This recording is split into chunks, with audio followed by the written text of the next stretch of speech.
رینا نے یوسف کو بتایا کہ مرنے سے پہلے کیٹی نے ایک دن اسے کال کیا کہ وہ زارا سے معافی مانگنا چاہتی ہے۔ اس نے کچھ زارا کے ساتھ جو کچھ کیا تھا اب وہی اس کے ساتھ ہو رہا تھا۔ اس کے بوائے فرینڈ نے ایک رات نشے کی حالت میں اسے اپنی 3 دوستوں کے حوالے کر دیا تھا جنہوں نے اس کے ساتھ اجتماعی زیادتی کی تھی۔ یوسف کو بہن کے ساتھ ہوئی بربریت نے ششدر کر دیا تھا۔ وہ غم و غصے سے پاگل ہو گیا تھا، لیکن اس سے پہلے کہ وہ کیٹی کے مجرموں کو ان کے کیے کی دردناک سزا دیتا، پولیس کو کیٹی کے بوائے فرینڈ نکلس اور اس کی 3 دوستوں کی لاش ایک سڑک کے کنارے کوڑے کے ڈھیر پر ملی تھی۔ یہ کیٹی کی تدفین کے 3 دن کے بعد کی بات تھی۔ ان لوگوں کو کس نے مارا تھا، کیوں مارا تھا، اس کے بارے میں پولیس تفتیش کر رہی تھی، مگر کیٹی کے مجرم کیفرے کردار تک پہنچ چکے تھے اور یوں یوسف کی ایک بہن کی زندگی کا باپ ان کی زندگی سے ہمیشہ کے لیے ختم ہو گیا تھا۔ کیٹرین کی موت کا غم اتنا بڑا تھا کہ رینا اور کلثوم کے آنسو نہیں تھم رہے تھے۔ ایک نے اپنی اولاد کھوئی تھی تو دوسرے نے اپنی دوست جیسی بہن سے ہمیشہ کے لیے بچھڑ گئی تھی۔ کیٹی یوسف کی بھی سگی بہن تھی، اس کے ساتھ ہی اس دنیا میں آئی تھی۔ تینوں بہن بھائی ساتھ کھیل کود کر جوان ہوئے تھے۔ غم تو یوسف کو بھی بہت بڑا تھا، لیکن اسے افسوس یہ تھا کہ بہت سمجھانے کے بعد بھی کیٹی نے اپنے لیے ان راہوں کا انتخاب کیا تھا جن کی منزل صرف بربادی تھی۔ تبھی اسے اپنی ماں اور بہن کے مقابلے میں کیٹی کے موت پر جلدی صبر آ گیا تھا۔ یوسف اور کلثوم رینا اور ہنری کے گھر پہ رکے ہوئے تھے۔ وہیں کیٹی کی تدفین کے اگلے ہی دن تنزیلہ بیگم اور نور بھی آئی تھی۔ تنزیلہ بیگم 1 سال کے وقفے کے بعد یوسف سے ملی تھی۔ تبھی جب انہوں نے اتنے وقت بعد اپنے سامنے موجود یوسف کو دیکھا تو حیرت سے اسے دیکھتی رہ گئی تھی۔ وہ جو پہلے سے ہی دکھنے میں بے حد حسین اور اب حسین تر ہو گیا تھا۔ شاید زارا کی محبت اور ساتھ نے اسے دلی خوشی عطا کی تھی۔ تبھی اس کی صحت پہلے سے زیادہ اچھی ہو گئی تھی اور ساتھ ہی اس کی خوبصورتی اور وجاہت میں بے پناہ اضافہ ہو گیا تھا۔ دونوں ماں بیٹی کو اردو میں سلام کے بعد یوسف اب ان سے بہت رواداری سے ملا تھا۔ اس نے پورے وقت دونوں سے اردو میں ہی بات کی تھی، جبکہ تنزیلہ بیگم اور نور یوسف کی زبان سے اتنی صاف اور شائستہ اردو سن کر ایک پل کو حیران ہونے کے بعد سوچ کر مطمئن ہو گئی تھی کہ پاکستان میں اتنا وقت گزارنے کے بعد اگر یوسف کو اردو بولنی آ گئی ہے تو یہ کوئی اتنی اچنبھے کی بات نہیں۔ شروع سے ہی وہ بہت ذہین رہا تھا اور یہ بات اس کی ذہانت کی واضح دلیل تھی کہ وہ کافی قلیل عرصے میں ایک اجنبی زبان پر مکمل عبور حاصل کر چکا تھا۔ نور کی بھی اب شادی ہونے والی تھی۔ یہی امریکہ میں ایک پاکستانی فیملی میں اس کا رشتہ پکا ہو گیا تھا۔ تنزیلہ بیگم اکثر پاکستان اپنے بھائی کو کال کرتی رہتی تھی، جن سے انہیں زارا کی بھی خیر خیریت مل جاتی تھی، مگر اب یوسف ان کے سامنے تھا جسے دیکھ کے انہیں اندازہ ہو گیا تھا کہ زارا اور یوسف واقعی خوش و مطمئن تھے۔ حسان بھی اسی رات تعزیت کے بعد یوسف سے ملنے رینا اور ہنری کے گھر آیا تھا۔ اس سے بھی یوسف بہت پرتپاک سے ملا تھا، کیونکہ حسان ہی وہ واحد بندہ تھا جس کی قدر یوسف دل سے کرتا تھا۔ اللہ کی مرضی سے یوسف اور زارا کو ملانے والوں میں حسان بھی مولانا صاحب اور سرفراز صاحب کے ساتھ شامل تھا۔ تب یوسف کو اتنے وقت بعد اس سے مل کر بہت اچھا لگا تھا۔ حسان نے اس سے زارا اور میشم کے بارے میں پوچھا تو یوسف نے ان کی پاکستان میں زارا سے بات کروائی اور اپنے فون پہ موجود ننے منے میشم کی تصویریں بھی اسے دکھائی تھیں جو ہبہو یوسف جیسا تھا۔ حسان اپنے بھانجوں اور زارا کو دیکھ کر بہت خوش ہوا تھا۔ اللہ نے زارا کی زندگیوں کو خوشیوں سے بھر دیا تھا۔ یہ دیکھ کر وہ اپنے فیصلے پر مطمئن تھا جو اس نے زارا اور یوسف کو ایک کرنے کے لیے کیا تھا۔ کیٹی کے انتقال کو 10 دن ہو چکے تھے۔ اس دوران یوسف پاکستان نہیں جا سکا تھا کیونکہ اس کے امریکہ آنے کے ہی 5 دن ہی برف کی شدید طوفان نے پورے امریکہ میں بہت زیادہ تباہی مچائی ہوئی تھی۔ موسم کے تیور بہت بگڑ گئے تھے، جس کی وجہ سے امریکن گورنمنٹ نے 10 دن کے لیے ساری ڈومیسٹک اور انٹرنیشنل فلائٹس کو روک دیا تھا۔ تب یوسف یہاں اٹک کے رہ گیا تھا۔ اسے اپنی بیوی بچے کی بہت شدت سے یاد آ رہی تھی۔ زارا کا 9واں مہینہ شروع ہو چکا تھا۔ اسے کسی بھی وقت ہاسپٹل جانا پڑ سکتا تھا۔ اس وقت جب زارا کو یوسف کی سب سے زیادہ ضرورت تھی تبھی وہ اس کے ساتھ نہیں تھا، اس لیے یوسف کا دل بھی 7 سمندر پار موجود اپنی بیوی اور بیٹے میں اٹکا ہوا تھا۔ وہ روز بلا ناغہ زارا کو دن میں 2 بار کال کرتا اور ساتھ ہی میشم سے بھی بات کرتا جو اسے اپنے ڈیڈ کو بے تحاشا یاد کر رہا تھا۔ یوسف کو میشم کی زبان سے اپنے لیے لفظ ڈیڈ سن کر بہت خوشی ملتی تھی۔ اسے یہ شاید لفظوں میں کبھی بیان نہیں کر پاتا تھا۔ تبھی جب وہ میشم کی آواز سنتا تو اس کی آنکھیں بیٹے کی یاد میں نم ہو جاتی تھی۔ ایسے میں اگر رینا اس کے آس پاس ہوتی تو وہ یوسف کو بیوی اور بچے کی یاد میں روتے دیکھ کر اپنے بھائی بھابھی اور اس کے بھتیجے کے لیے دل سے دعا کرتی تھی کہ گاڈ زندگی بھر ان کے ساتھ کو یوں ہی قائم و دائم رکھے۔ رینا اپنے بھتیجوں کو وقتاً فوقتاً پکس میں دیکھتی رہتی تھی۔ تبھی اسے میشم سے ملنے کی بہت تمنا تھی۔ اس بار اس نے یوسف سے وعدہ کیا تھا کہ وہ پاکستان میشم سے اور اپنے ہونے والے دوسرے بھتیجے یا بھتیجی سے ملنے ضرور آئے گی۔ یوسف نے اسے زارا کی دوسری پریگننسی کے بارے میں بتا دیا تھا۔ پورے 10 دن بعد یوسف کسی ماہی بیاب کی طرح تڑپ کر گزارے تھے۔ وہ چاہتے ہوئے بھی زارا کے پاس پاکستان نہیں جا سکتا تھا، اور پھر جس دن بات کا خدشہ تھا وہی ہوا۔ اللہ اللہ کر کے 10 دن کا وہ جان لیوا عرصہ ختم ہوا۔ کلثوم کو رینا نے کچھ دن کے لیے اپنے پاس ہی روک لیا تھا۔ تبھی یوسف اکیلا واپس جا رہا تھا اور اسے 2 دن بعد کی فلائٹ ملی تھی، مگر اس کے واپس جانے کے 2 دن پہلے ہی زارا کی اچانک طبیعت خراب ہو گئی تھی۔ اسے آنن فانن ہاسپٹل لے کے گیا تھا اور وہیں اس نے اپنے دوسرے بیٹے کو جنم دیا تھا۔ یوسف اور زارا کا دوسرا بیٹا بھی اپنے بڑے بھائی کی طرح بے حد خوبصورت اور حسین پیدا ہوا تھا۔ وہ بچہ بالکل میشم اور یوسف کی دوسری کاپی تھا۔ زارا جو یوسف کے انتظار میں ایک دن گن کے گزار رہی تھی، اپنی خرابی طبیعت کے وقت سے بچے کی پیدائش تک یوسف کی عدم موجودگی کی وجہ سے بے حد اداس تھی۔ اس کا سارا دھیان بس یوسف میں اٹکا ہوا تھا جو امریکہ جا کے پھنس کے رہ گیا تھا۔ اس لیے اس کے دوسرا بیٹا ہونے کی خوشی بھی ماند پڑ گئی تھی۔ ہاسپٹل میں اس کے پاس آمنہ بیگم اور افشا بیگم ہی تھی۔ لیبر روم میں اسے وارڈ میں شفٹ کر دیا گیا تھا۔ آمنہ جب ننھے منھے سرخ و سفید بچے کو زارا کے پاس لے کے آئی تو یوسف اور میشم کی اس دوسری کاپی کو دیکھ کے اسے یوسف کی بے حد یاد آئی تھی۔ میشم کی طرح زارا کے دوسرے بیٹے کی خوبصورتی کے چرچے بھی پورے ہاسپٹل میں ہو رہے تھے۔ میشم بھی اپنے دوسرے بھائی کے پیدائش کے کچھ ہی دیر بعد نانا کے ساتھ ہاسپٹل چلا آیا تھا اور اپنی نانی امی کی گود میں موجود اس چھوٹے سے سفید گلابی گڈے کو دیکھ کر خوشی سے تالیاں بجا رہا تھا۔ اس نے اس چھوٹے گڈے کو بھی ابھی آنکھیں نہیں دیکھی تھی، کیونکہ وہ بس آنکھیں بند کیے سوتا جا رہا تھا۔ اس لیے میشم منہ لٹکا کر بیبی کو دیکھتے ہوئے بار بار نانا جان کے کان میں گھس کر ان سے بیبی کے اٹھنے کی ٹائمنگ پوچھنے لگا تھا، اور نانا جان اسے رات کو بیبی سے کے جاگنے کا بتا کر تسلی دے دیتے اور وہ کچھ دیر کو خاموش ہونے کے بعد پھر سے بیبی کی جاگنے کی ٹائمنگ پوچھنے لگ پڑتا۔ زارا کی اس دوسری پریگننسی میں بھی پورے 9 ماہ کا علاج اور ڈیلیوری اسی گائنی ڈاکٹر نے کروائی تھی جس سے زارا نے میشم کی ٹائمنگ پہ علاج کروایا تھا۔ ڈاکٹر نے زارا کے اس دوسرے حسین شہزادے جسے بیٹے کو دیکھ کر اس کو مشورہ دیا تھا کہ وہ دونوں بچوں کو ایڈ موویز میں ضرور متعارف کروائیں۔ ڈاکٹر کی بات سن کر زارا ہولے سے مسکرا دی تھی۔ زارا کے علاج کے دوران ڈاکٹر ننھے میشم سے ملتی رہی اور اسے دیکھ کر بہت خوش ہوئی تھی، جو بڑے ہوتے ہوئے مزید خوبصورت ترین اور کیوٹ ہوتے جا رہے تھے۔ میشم کی پیدائش پر اس کے کان میں یوسف نے اذان دی تھی، مگر اس بار وہ یہاں موجود نہیں تھا، اس لیے سرفراز صاحب نے بیٹے کے کان میں اذان دینے کا کام کیا تھا۔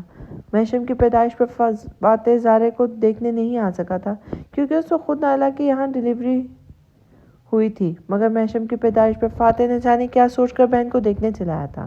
زارا بڑے بھائی کو اتنے دیر بعد دیکھ کر بہت خوش ہوئی تھی۔ فاتح کو دیکھ کے اسے بے اختیار رافع کی یاد آئی تھی، جو بھری جوانی میں اس دنیا سے چلا گیا تھا۔ اب فاتح اس کا اکلوتا بھائی تھا اور اس کے ماں باپ کا واحد سہارا، جسے زارا اپنی وجہ سے ماں باپ سے جدا ہو کر رہتے نہیں دیکھ سکتی تھی۔ اس لیے اس نے روتے روتے بھائی سے گزارش کی تھی کہ وہ اپنی بیوی کے ساتھ دوبارہ ابراہیم ولا شفٹ ہو جائے، مگر فاتح بہن کی بات سن کر محض سر جھکا کے خاموش رہ گیا تھا۔ اس نے بہن کو نہ کوئی مثبت میں جواب دیا تھا اور نہ ہی کوئی خاص امید دلائی تھی۔ عمران صاحب اور افشا بیگم خاموشی سے بیٹے کی بے بس بھری کیفیت دیکھتے رہ گئے تھے۔ زارا کا بیٹا صبح کے وقت پیدا ہوا تھا، اس لیے شام کو وہ ہاسپٹل سے ڈسچارج ہو گئی تھی۔ افشا بیگم یوسف اور کلثوم کی غیر موجودگی کی وجہ سے زارا کو اپنے ساتھ گھر لے آئی تھی، جہاں سارا بے تابی سے بہن اور دوسرے بھانجے کی منتظر تھی۔ ابراہیم ویلا میں وہ 2 دن اس نے یوسف کے بنا بے حد بے چینی سے گزارے تھے۔ پھر 2 دن بعد ایک خاموش سی شام کو اس کا یوسف ہوا کے جھونکے کی طرح اس کے پاس واپس چلا آیا تھا۔ وہ شام کا وقت تھا۔ اما سعود پینے کے لیے دیسی گھی والا گرم حریرہ بنا کر دے رہی تھی، جسے زارا بے دلی سے پی رہی تھی۔ میشم کو سارا اپنے روم میں لے گئی تھی اور اس کا چھوٹا بیٹا اس کے پاس ہی سو رہا تھا کہ اچانک کمرے کے کھلے دروازے سے ہوا کے لطیف سے جھونکے کے ساتھ وہی مخصوص خوشبو اس کی سانسوں سے ٹکرائی تھی۔ زارا نے اس جانی پہچانی خوشبو کو محسوس کرتے ہی اپنی آنکھیں تیزی سے بند کر لی تھی۔ دل کی دھڑکن معمول سے زیادہ تیز ہو گئی تھی۔ اس کے ہاتھ میں موجود حریرے کا باؤل اچانک سے لرزنے لگا تھا۔ کوئی آہستگی سے اس کے بالکل پاس آ کے بیٹھا تھا۔ ساتھ ہی زارا کو اپنے بازو کے حصار میں لیتے ہوئے اس نے زارا کے سر پہ پیار کیا تھا۔ "آئی ایم سوری، سزا کے لیے تیار ہو کے آیا ہوں۔ جو بھی سزا دیں گی سر جھکا کے قبول کر لوں گا"، وہ اس کے کان پہ جھک کر سرگوشی میں بولا تھا اور زارا کے ہاتھ میں لرزتا ہوا باؤل اٹھا کر سائڈ ٹیبل پہ رکھا تھا۔ "مجھے چھوڑ کر اب تم کبھی امریکہ نہیں جاؤ گے، ورنہ میں تمہیں چھوڑ کے چلی جاؤں گی یوسف"،